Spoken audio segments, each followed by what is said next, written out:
Thank you for joining me on my masterclass. And today we're going to be talking about a skill that can make you a dollar millionaire. And I'm going to teach you how you can learn that skill for free.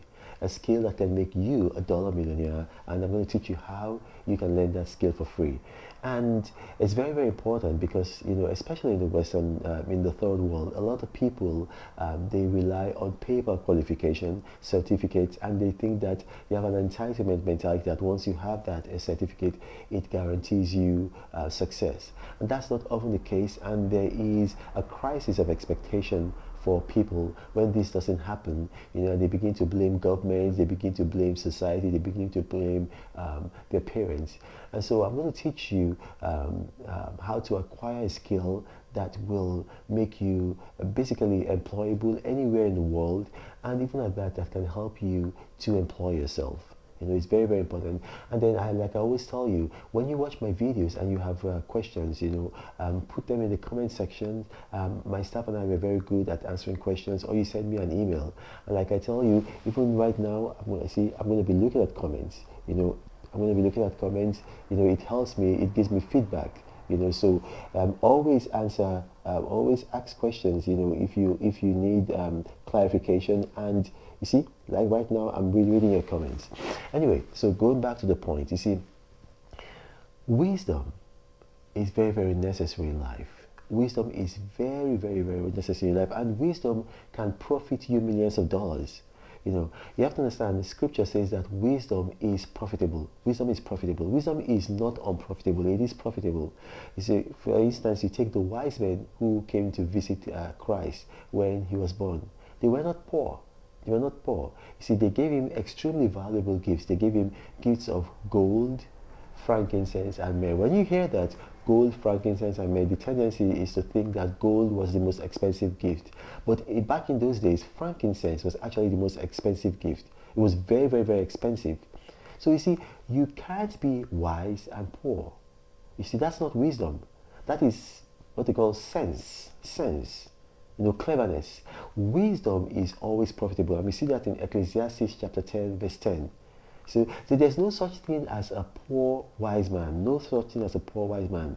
There can be a poor wise youth because it takes time to build wealth.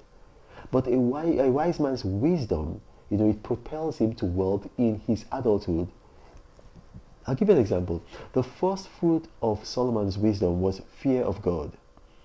And then the very next fruit, the tangible fruit that people saw, was wealth. So you see, wisdom does not give birth to poverty. Wisdom always gives birth to wealth. It's very important to understand that. I'm laying a foundation. I'm going to go to the skill. Now you see, religion creates mass poverty. Because when people are poor, it is easier to control them. So you can read scripture from beginning to end and you won't see where it says that religion pleases God. Religion does not please God. And religion is what most people have. What pleases God? Well, God is pleased by faith. And where there is faith, poverty makes itself scarce. I'll say that again. Where there is faith, poverty makes itself scarce. Now you see, why am I laying this foundation? I want to lay this foundation because you need wisdom in your life as a foundation. You need wisdom. And one of the wisdom that you need to have is how to use your time. Let's talk about the weekend. You have to stop using the weekend to party, use the weekends to escape your drab life. No. Use the weekend, devote the weekend to your side hustle. You can't work hard for your boss from Monday to Friday, then party on weekends. That cycle keeps you a worker forever. So you need to be the boss, even if you must take a loss. And see, that's the wisdom I'm going to be teaching you today. You see, a lot of people think that Christianity or Scripture teaches poverty. Scripture does not teach poverty. Scripture teaches contentment, not poverty. Scripture teaches contentment, not poverty. You have to understand that, a lot of people, sometimes they say that, Christ taught about the rich man and Lazarus, and how the rich man went to what we'll call Hades, hell, Tartarus in Scripture. And then the poor man went to heaven. Now you need to understand that the poor man did not go to heaven because he was poor. No, he went to heaven because he was righteous. And the rich man did not go to hell because he was rich. He went to hell because he was unrighteous. And this is why I always tell people, as much as possible, learn to read scripture in the original languages, Hebrew, Aramaic, and Greek, which I do. A lot of people also quote where Christ said that it's easier for a camel to go through the eye of the needle than for a rich man to enter God's kingdom. I had to go to Jerusalem to find out what that meant. In Jerusalem there is a gate called the eye of the needle. And so, when you read scripture, sometimes it's if you translating not just scripture, anything, it's very, very hard to translate a figure of speech and a proverb from one language to another, because proverbs are normally culturally specific. So, for instance, if you take a proverb in French and you translate it to English people might not understand it. What Christ was doing there, he was actually using a figure of speech. He was speaking a proverb. Now, the eye of the needle is actually a gate in Jerusalem that was it was a very, very small gate. Very, very narrow, low gate. And it was a gate that merchants used, and they used to go with their camels. So in order to go through that gate, the camel would have to bend down and then go on its knees almost, and then walk through that gate. So what he's saying that it's it's not talking about being rich. It's talking about the pride that can come with riches. So when you are proud, you're standing tall, you're raising your shoulders, you can't go through that gate, which is called the eye of the needle. You have to bend down like that camel. That's what Christ meant. So Christ was never against wealth, and he never taught poverty. If you look at probably the most famous or the most popular proverb that Christ taught, that's the proverb of the parable that he taught. That's the parable of the Good Samaritan. You understand that the Good Samaritan was rich. He had money. And the people, the priest did not help the man who had been robbed and attacked by robbers. The Levite did not help the man who had been attacked by robbers and left for half dead. And all the other people, they left. But it was the Good Samaritan who came. And why was the Good Samaritan able to help that man? He was able to help that man because he had money. Remember, he took the man to an inn, he cleaned him up, he looked after him, and gave the innkeeper money and said, okay, take this money, use this money and look after this man. And then if you look, when this money is done, if you need more, when I come again, I'm going to give you more money. So money is not evil. Money is not evil. You need to acquire money. You need to invest to get money. It's necessary because money increases your ability to do good in this world. Sometimes you see people suffering. They don't need prayers. They need money. They need payers. They need people to pay for them. So that's why I teach people. I'm an apostle of wealth. I'm an apostle. I teach you to create wealth. I hate poverty. I love prosperity, and I teach people. And so it's very, very important. You need money. But how are you going to get money? You need to invest. You need to invest. Often when I teach people, I say to them that, okay, you need to invest. What they tell me is that, okay, my salary is too small. How much is my salary? And then sometimes they say it with anger, how much is my salary? And then no matter how small your salary is, if you don't invest out of it, you're going to be suffering forever.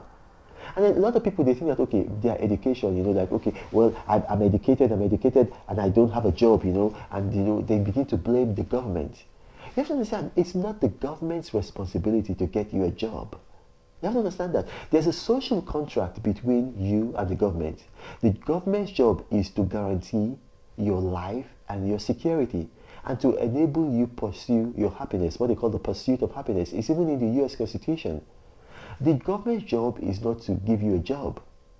So now here's the thing, if you have an education, government is meant to help you facilitate your job by creating an atmosphere where there is security of life and poverty for you. So you need to understand that, So even if you say, okay, I don't even have money to invest, then what you should do is, even if you don't have money to invest, then invest in yourself. It's very, very important. Even if you do not have money to invest, then you do the next best thing and invest in yourself. Because at the end of the day, you need to invest to make money. Either you're investing money or you're investing in yourself. So don't just think that your education, if you're educated, is enough.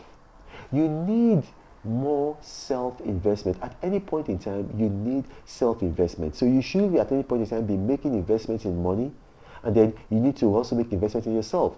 I say this a lot, I have seen semi-literate men walk into banks and the bank manager leaves his office to receive them because they are depositing millions. And I've seen PhDs, they walk into banks and then they have to go on the queue because, they are not special to the bank.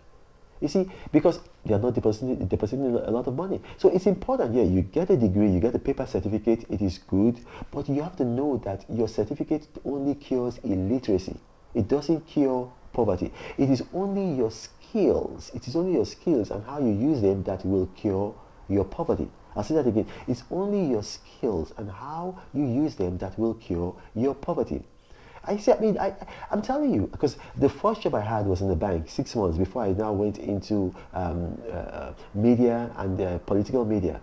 So when you go to banks, you'll be very surprised that it is often people that do not even speak good English, big English, that deposit, a lot of money, And then you see that people who sometimes they speak very, very polished English, they speak high financial English, they deposit very little money. You see, money responds to skills. Money does not respond to certificates. So I need you guys to understand that so you can invest in a skill. And right now, as of today, 2021, November 3rd, one of the most sought after skills on earth is coding. So learn to code. Now, as a coder, you can create $1 million app. Coding skills can earn you millions of dollars in your lifetime. Even as a coder, maybe you might never be a millionaire, but you'll never be poor. I'll give you a very good example. The founders of WhatsApp, Atcom and his friend, they created their app by visiting a site for freelance coders. That site is called rentacoder.com, and then they hired a guy called Igor Solemennikov. He was a Russian, or he's a Russian, to create their app. And then today, that guy and them, they are all billionaires because they sold that app. I believe they sold it in 2014 to WhatsApp for $19 billion. So that's coding. That's what coding does for you. You can explode your world. And this can be your own story if you learn to code. And you can learn to code for free. My son is 13 years old. My son has learned to code. And the thing is, like, I was going to take him to, a code summer school. Where you can learn to code. They've got a code camp. Sorry, that's the word I'm looking for. Code camp. They teach kids to code. And I was very surprised. One day I was talking to him, and he told me, "Look, Dad, no, I can code." And then he's created a video game. Yes, I'm serious. As the Lord is my witness, my son has created a video game. And then he showed me the video game. And then he learned to code. I said, "Well, how did you learn to code?" He said, "Well, I learned to code. There's this site where you learn to code for free." And I was surprised. I said, "Oh, I was going to pay for you to go to camp. And there are sites where you can learn to code for free." He says, "Yes," and he showed me the site. So I looked at it, I asked him, I said, "Are there other sites?" And then he said, "Yeah, there are other sites." And then we began researching together, myself and my 13-year-old son. He's going to be 14 this month anyway. And so I found out that there are a number of sites where you can learn to code for free. Can you imagine that? So this, one of the most highly sought after skills on earth, a skill that can help you create a $1 billion app, $1 million app, a $100,000 app that can help you create video games that you can sell on the App Store, that can help you become employable because people are always looking for coders. You can actually learn this skill for free. So I said to myself, and then we began searching, and then we found these sites where you can code for free. So one of them is Udemy. Udemy. That's U for umbrella, D for David, E for Echo, M for Mary, Y for Yankee. Udemy. So it's a site you can learn to code for free. Can you imagine that? Udemy. Now here's the thing. I say these things out. Some people, they write to me, they're very frustrated and say, "Why do you call out, you can just mention them." I have visually impaired, viewers, and it's very important to me to minister to everybody. I'm a pastor, so I need to minister to everybody. So you got the site, that site is called Udemy, and it's going to flash up on the screen. You also have another site, it's called Udacity. Udacity, can you imagine? It's like Audacity, but without the A. So it's Udacity, UDACITY rather. UDACITY. It's going to flash up on the screen, you know. So you can learn to code there for free. Then there's another code inside. It's called, I believe it's called, what's the name now? EDX. EDX. EDX. You know, you can learn to code for free. It's called EDX. And there's another one called Code Academy. So it's spelled Code Academy. Code Academy. And then, you know, brilliantly, you can also learn to code on YouTube. Can you imagine that? YouTube, you just go on YouTube, you know, there are videos that can actually teach you how to code on YouTube. So you can actually learn to code for free on YouTube as well. You know, and then the beauty about it all with YouTube is like you can watch one video, you can watch several videos, you know, and then you can put them together. And there's another site. It's called Treehouse. Treehouse. You can learn to code on Treehouse. It's called Treehouse. You can learn to code on Treehouse. And then there's another site also. It's called Coursera. Coursera is very, very easy. Like, you know, it's course. It's like a course in the university. And then ERA, ERA, Coursera. And then there's another site where you can learn to. It's called Free Code Camp. Free Code Camp. Free Code Camp. Very easy. Free, like the word free, then code, and then camp, all together one word. But all of this is going to flash up on the screen. And then there's Solo Learn, and then there's another one. It's called Khan Academy, like, you know, Genghis Khan, the conqueror from the Dark Ages. So Khan Academy. And then you also have Hankarank. You can learn to code there. And then there's also something called Codabyte. You can learn to code there. Codabyte. You know, it's very, very important you learn to code, because this is a skill that can change your life. Now again, if you have questions from this video, just put them in the comment section, and then, or you can send me an email. My staff and I are very good at responding to comments. Once again, my name is Ronald Mokri. Thank you for watching, and God bless you.